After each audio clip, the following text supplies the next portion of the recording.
À Arenal, deux destins se croisent. Un vieux lion froid et calculateur, une jeune louve fière et insoumise. Arya Stark se fait passer pour une simple servante, mais Tywin Lannister devine la vérité. Dans ses yeux, il reconnaît le Nord, la fille d'Eddard Stark. Plutôt que de la livrer, il la garde près de lui. Protégée mais prisonnière. Un otage déguisé en échanson. Entre eux naît une relation étrange, faite de respect, de défis et de peur. Arya le hait, mais le comprend peu à peu. Tywin la redoute, mais l'admire en secret. Quand il quitte Arenal pour rejoindre la guerre, il l'emmène avec lui, incapable de la confier à un autre. Elle assiste à la victoire de Lanera, voit le vieux lion redevenir main du roi et découvre la cour de Port-Réal, froide, cruelle, étouffante. Tywin garde son identité secrète. Pas un mot à Cersei, pas un mot au conseil. Arya Stark est le secret le mieux gardé du royaume, mais à Port-Réal, la jeune louve s'étiole. Elle voit Geoffrey s'amuser de la souffrance, croise Tyrion sans qu'il la reconnaisse, et rêve de retrouver sa sœur, enfermée elle aussi.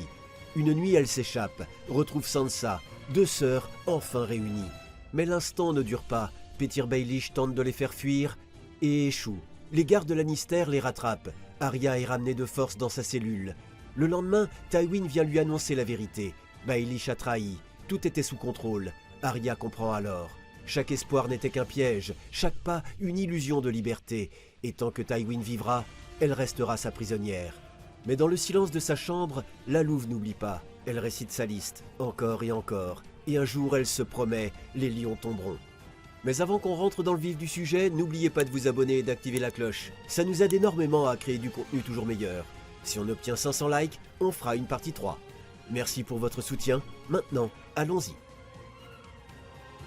L'hiver approche. Dans le Conflans, les armées s'épuisent. Et pendant que le sang coule, Tywin Lannister tisse sa toile. Chaque nuit, dans ses appartements du Donjon Rouge, la lumière des bougies vacille sur les cartes étalées.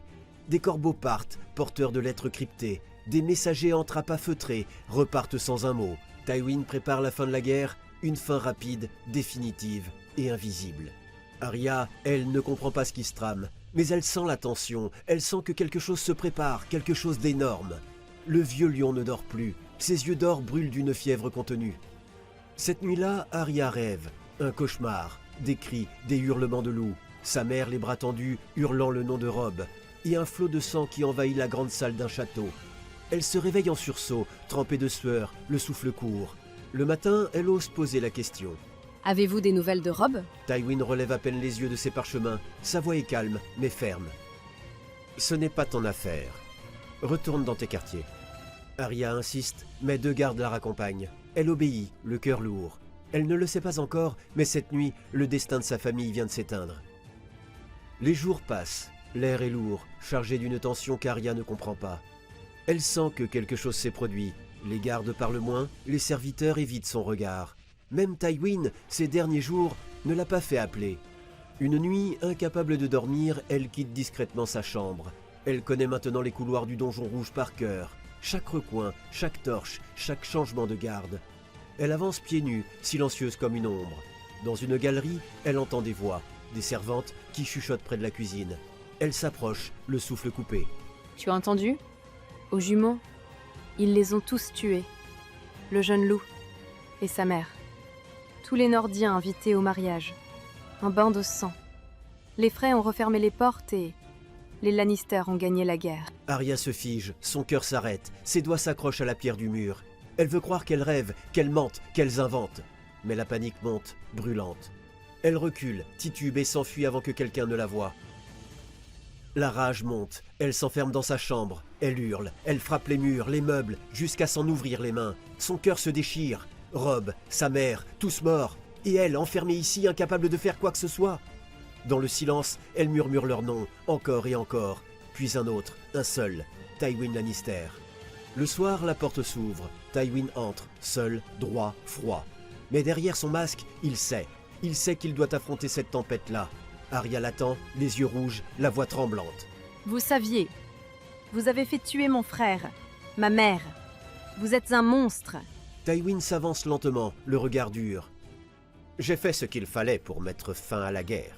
En trahissant l'hospitalité, en massacrant des innocents, vous n'avez pas d'honneur.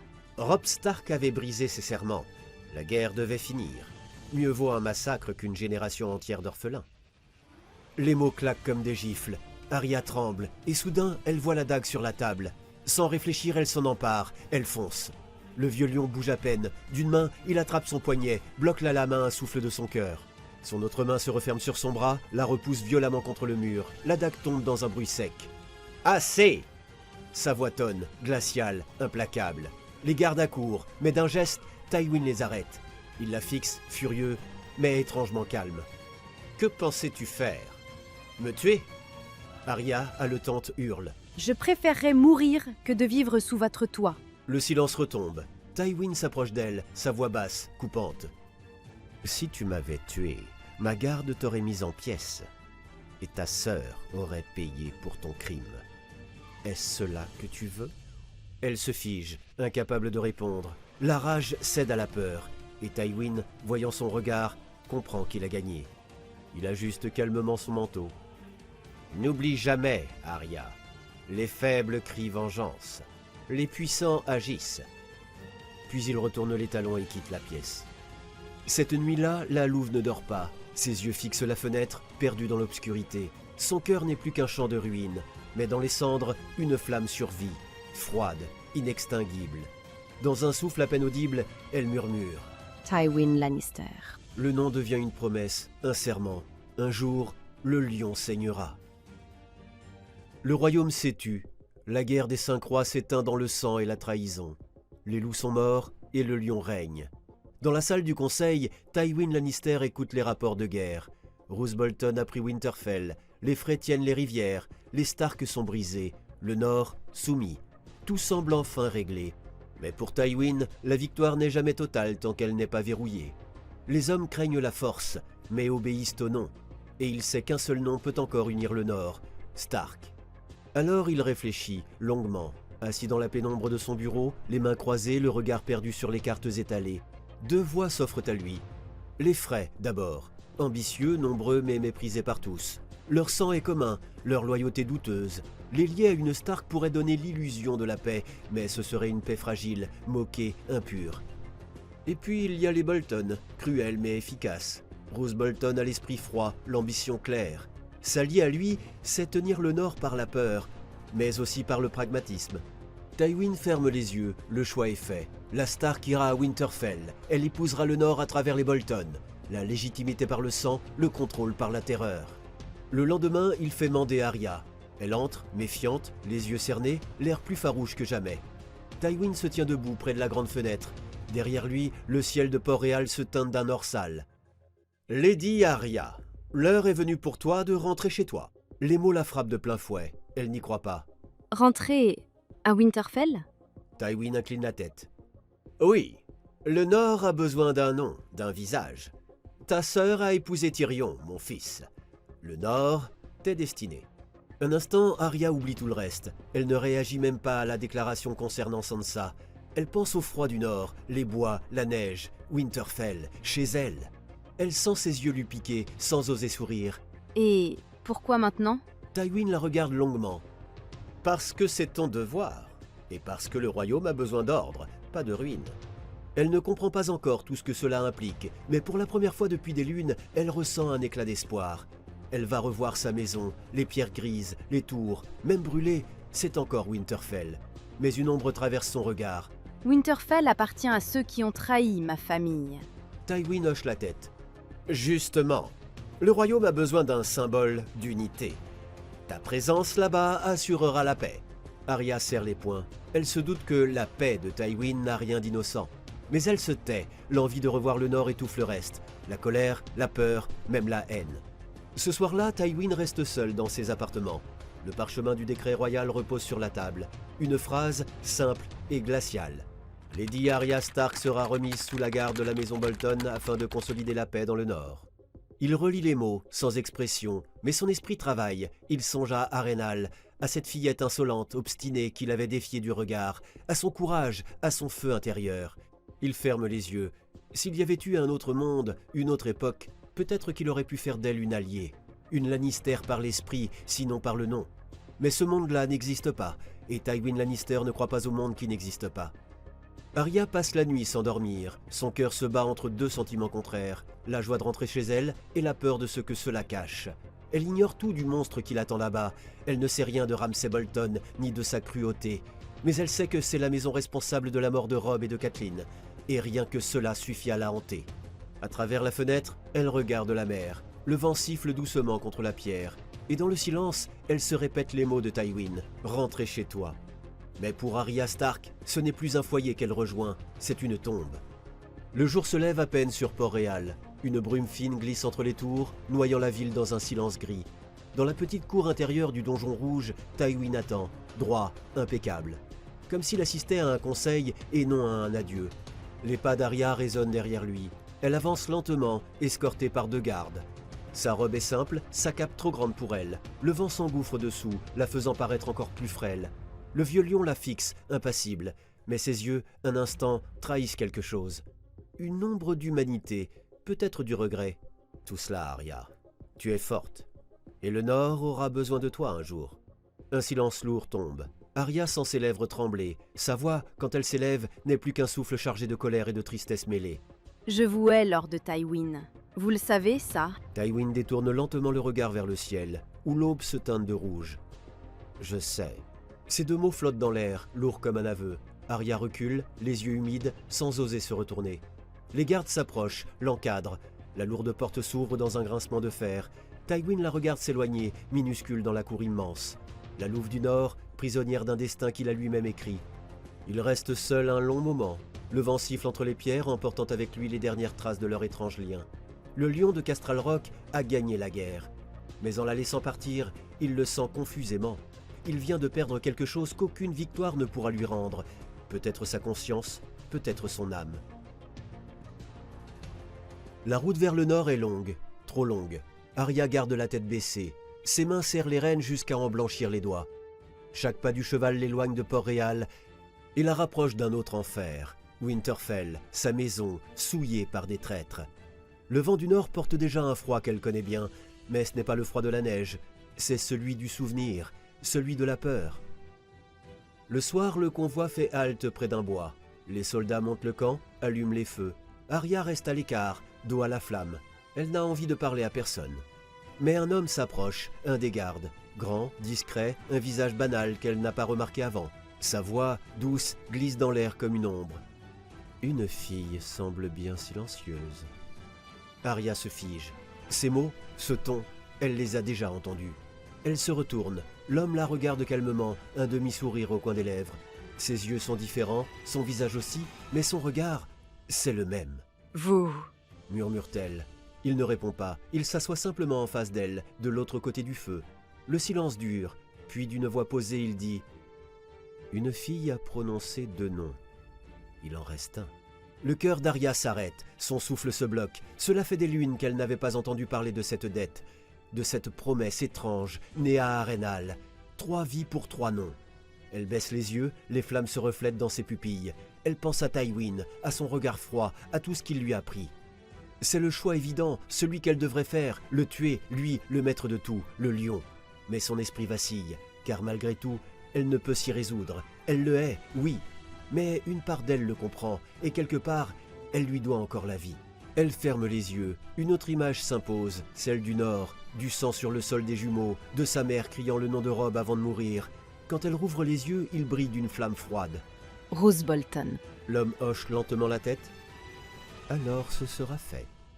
Le feu crépite, le vent siffle entre les branches, et quand Arya relève la tête, l'homme a disparu.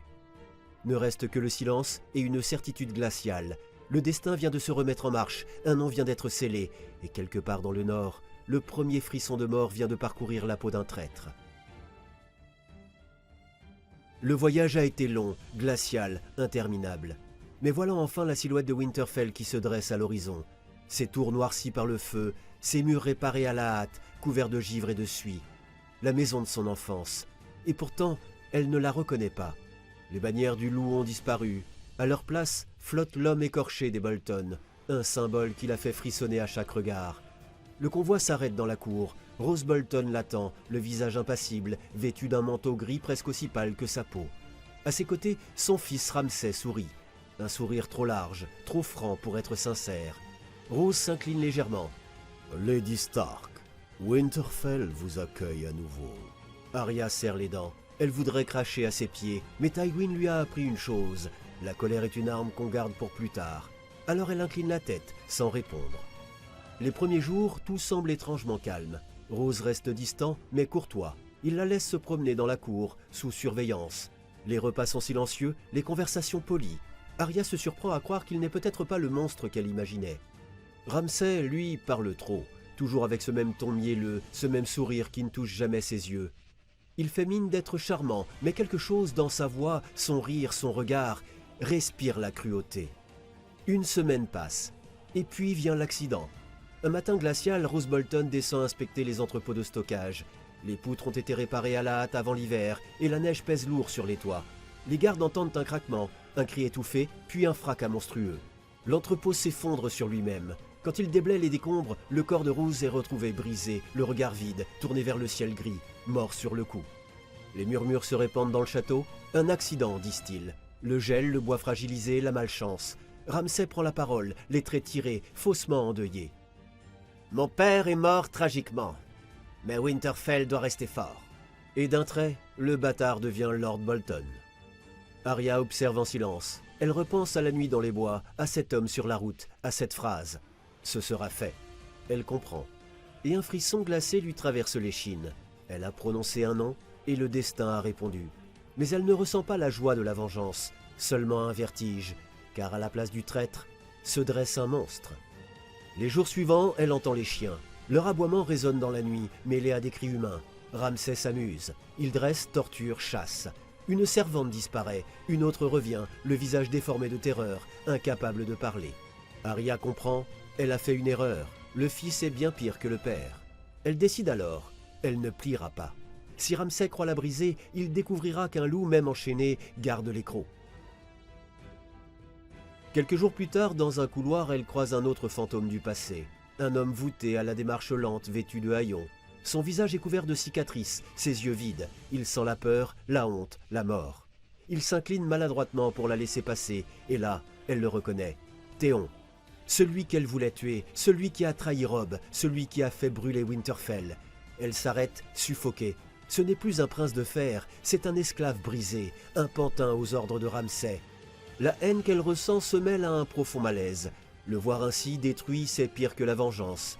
Et pour la première fois, Arya ne sait plus si elle le méprise ou s'il lui fait pitié. Un après-midi, en longeant les remparts, elle aperçoit la forge. Le bruit du marteau résonne dans l'air gelé. Un jeune homme, les bras nus malgré le froid, abat le métal incandescent sur l'enclume. Son dos large, ses gestes précis, son allure. Arya se fige. Impossible. C'est Gendry. Son cœur s'arrête un instant. Le garçon de Port-Réal, le compagnon de route, celui qu'elle croyait perdu. Mais il ne la regarde pas, il ne lève même pas la tête, comme s'il ne la voyait pas, ou plutôt, comme s'il faisait tout pour ne pas la voir. Elle comprend vite pourquoi. Les gardes veillent, les maîtres observent. Un mot de travers, un regard trop long, et ils finissent tous les deux sous les crochets de la salle des écorchés. Alors elle reste immobile quelques secondes, le souffle coupé, puis s'éloigne sans un mot. Mais dans sa poitrine, une étincelle s'allume. Elle n'est pas seule. Pas totalement. La nuit, Arya pense à tout cela, à son père, à sa mère, à Robb, à Tywin, à Rose, à tous les morts qui l'entourent, et à ceux qu'elle devra ajouter à la liste. Elle n'a que 11 ans, elle ne saigne pas encore, alors elle a un sursis, mais elle sait que le temps joue contre elle. Ramsay attend, et elle aussi, pas pour se soumettre, mais pour frapper la première. Un jour, elle se fera justice, et Winterfell redeviendra le domaine des loups. Si vous avez aimé cette uchronie, n'oubliez pas de liker et de vous abonner pour ne pas manquer la suite.